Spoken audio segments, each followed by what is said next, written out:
হেই WhatsApp guys, কেমন আছো সবাই? আশা করি সবাই খুব ভালো আছো। ফ্যান্ডম অ্যানিমেশন এন্ড ড্রামার আজকের পর্বে নারুটো শিপুদেনের 34 নম্বর এপিসোড এবং 37 নম্বর এপিসোড গুলো এক্সপ্লেন করতে যাচ্ছি। তো আগের এপিসোড গুলো যারা যারা এখনো দেখেননি তাদের জন্য ডেসক্রিপশন বক্সে ভিডিওগুলো লিংক দেওয়া আছে, দেখে নিবেন। আর গাইস, চ্যানেলটিতে নতুন হয়ে থাকলে অবশ্যই আমাদের এই চ্যানেলটি সাবস্ক্রাইব করে দিবেন। আর গাইস, আমাদের গেমিং চ্যানেলটিও সাবস্ক্রাইব করতে ভুলবেন না। তো কথা না বাড়িয়ে চলো মূল ভিডিওতে যাওয়া যাক।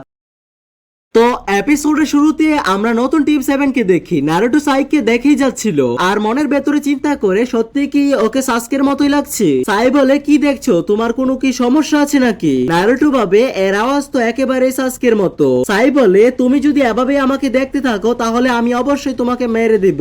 এটা শুনে নারুটো অনেকটা ক্ষিপ্ত হয়ে যায় আর বলে, একদম সাস্কের মতো না। সাই বলে, তোমার সাথে আমার কোনো রকমের পার্সোনাল শত্রুতামি নাই। নারুটো বলে, তাহলে তুমি এটা কি জন্য বললি? সাই বলে, ও ওর নিজের পার্সোনালি টেস্ট করতেছিল। তারপর নারুটো বলে, আমাদের তোমার কোনো প্রয়োজন নাই আমাদের এই টিমে। তখনই সবাই থেমে যায়। ইয়ামাটো তখন বলে, অনেক হয়েছে নারুটো, কেউই টিমের ক্যাপ্টেনের সামনে গ্যাঞ্জাম করতে পারবে না। আর সাইও আমাদের টিমের ওই মেম্বার। চিল্লাতে চিল্লাতে নারুটো বলে, কোনোদিনই না। টিম 7 এর তৃতীয় মেম্বার শুধু সাসকেই, আর অন্য কেউ না। সাই বলে, আমি বুঝতে পেরেছি, সাসকে একটা চিটার। ও উরুচিমারুর সাথে মিলে লিবলিজকে ধোঁকা দিয়েছে। ও গিয়ে উরুচিমারুর টিমকে জয়েন হয়েছে।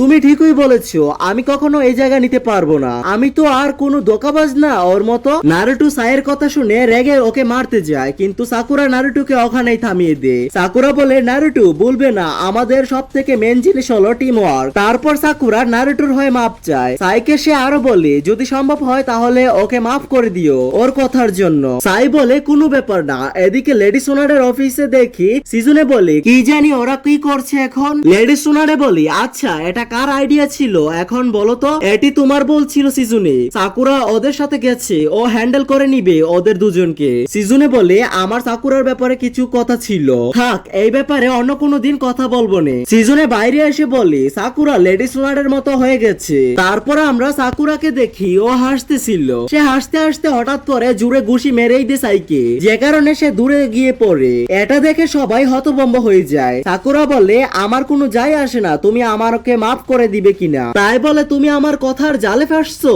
সাকুরা বলে, সাই তুমি সাস্কের ব্যাপারে কিছুই জানো না, আর দ্বিতীয়বার ওর ব্যাপারে কিছু বলবে তোমাকে আর ছাড়বো না। সাই বলে, ঠিক আছে, আমি তোমার সামনে আমার মুখ বন্ধ রাখবো।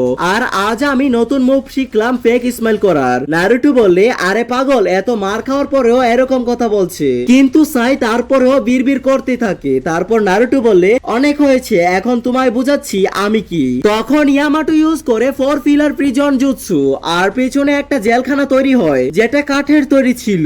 ইয়ামাটো বলে, তোমরা যদি আর একটা কথা বলছো তাহলে তোমাদের এই জেলখানায় ভরে রাখবো। সাকুরা এই জেলখানা দেখে বলে, আরে এটা তো উড স্টাইল, যেটা ফার্স্ট হুকাগে আবার জানতো। ইয়ামাটো ওদেরকে দুইটা অপশন দেয়, হয় ওরা জেলখানায় সারাদিন বন্দি থাকুক যতক্ষণ না ওদের মধ্যে সমস্যা মিটে যায়, আর দ্বিতীয়টা হলো সবাই একসাথে হট স্প্রিং এ যাওয়ার। তার সাথে সবাইকে হুমকি দেয়, ইয়ামাটোর যদি মাথা খারাপ হয় তাহলে সে কি কি করবে কার সাথে এটা কারো জানা নেই। তারপর আমরা সবাইকে হট স্প্রিং এ দেখি। ইয়ামাটো বলে, মানুষের ভেতরে ঝামেলা মিটাতে হলে হট স্প্রিং এ বেস্ট একটা জায়গা, তাই না নারুটো? পাশে থাকা সাই মজা নিতে থাকে নারুটোর সাথে, কারণ নারুটোর জিনিস ছোট।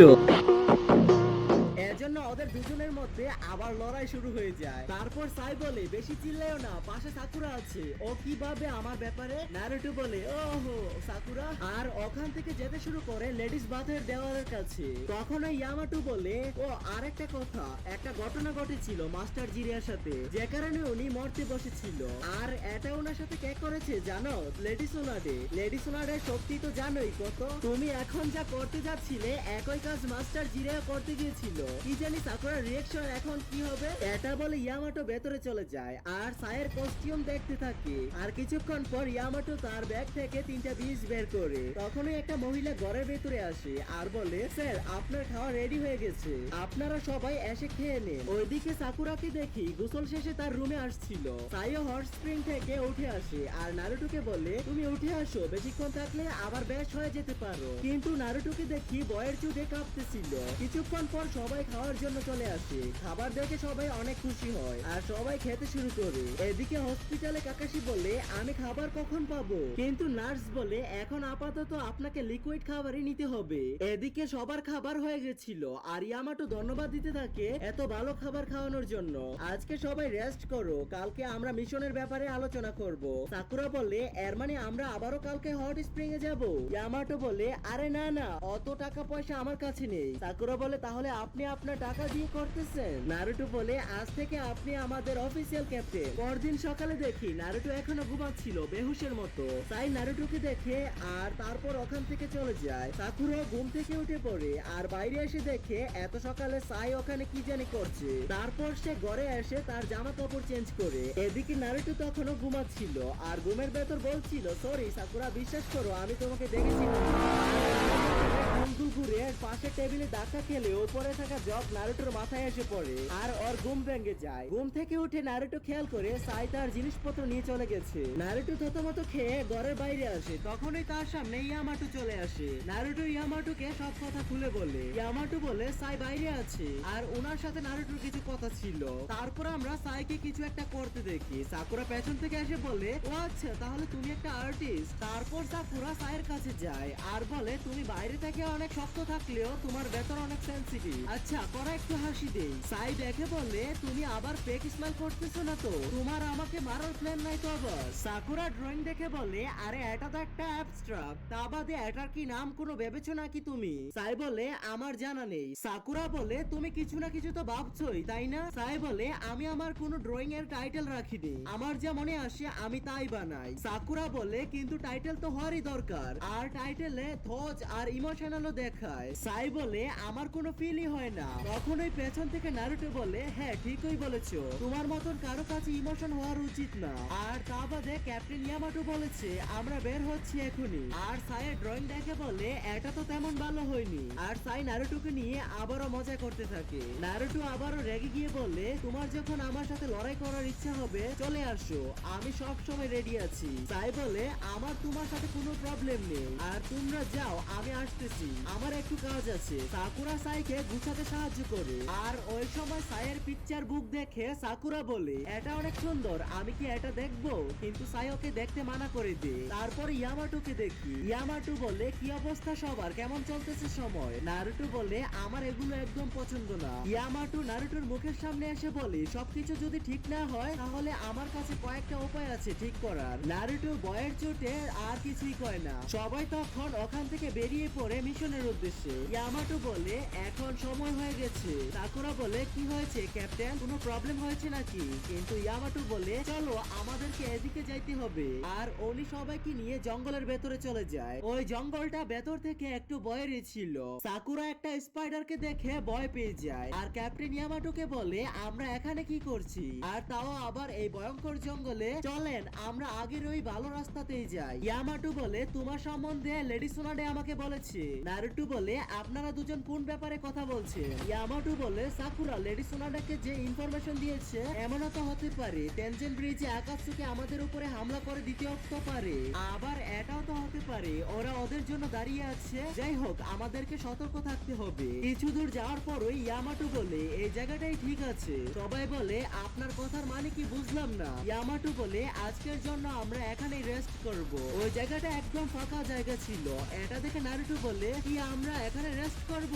এত খোলা জায়গাতে? চলেন না আমরা কোনো গুহাতে রেস্ট করি। তখন ইয়ামাটো ওল্ড স্টাইল জুৎসু ব্যবহার করে ওখানে একটা বাড়ি তৈরি করে ফেলে আর বলে আজকে আমরা এখানেই কাম করব।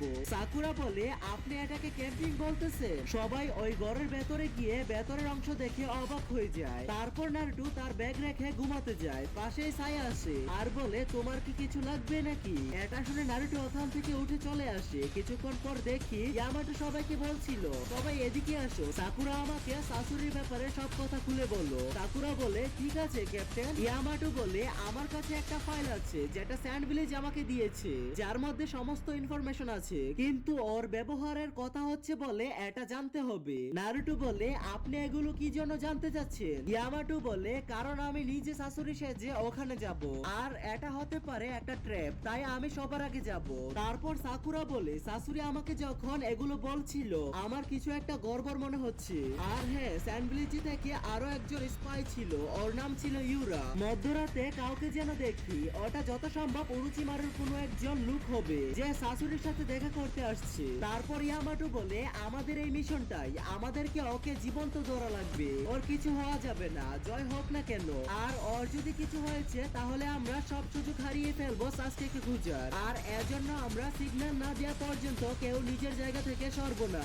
আর এই মিশনে আমরা টিম সিস্টেমে কাজ করব। নারুটো আর কিছুই বুঝতে পারে না, কিছুক্ষণ পরে বলে হ্যাঁ আমি এখন বুঝতে পারছি। ইয়ামাটো বলে তাহলে ঠিক আছে, সাকুরা আর আমি একটি টিমে কাজ করব, নারুটো আর সাই আরেকটি টিমে কাজ করবে। এটা শুনে নারুটো একদমই খুশি হয় না, আর এপিসোডটি এখানে শেষ হয়ে যায়। আর গাইস, ওদের জন্য কি অপেক্ষা করছে ট্যানজেন্ট ব্রিজের নিচে? সত্যি কি উরুচিমারুর কোনো লোক নাকি, আর সে কি কোনো আকাতসুকি মেম্বার নাকি, তা জানতে হলে চ্যানেলটিকে সাবস্ক্রাইব করে আমাদের পাশেই থাকুন। তো পরবর্তী ভিডিওতে কি হবে তা জানার জন্য চ্যানেলটিকে সাবস্ক্রাইব করে পাশে থাকবেন। টেক কেয়ার, আল্লাহ হাফিজ।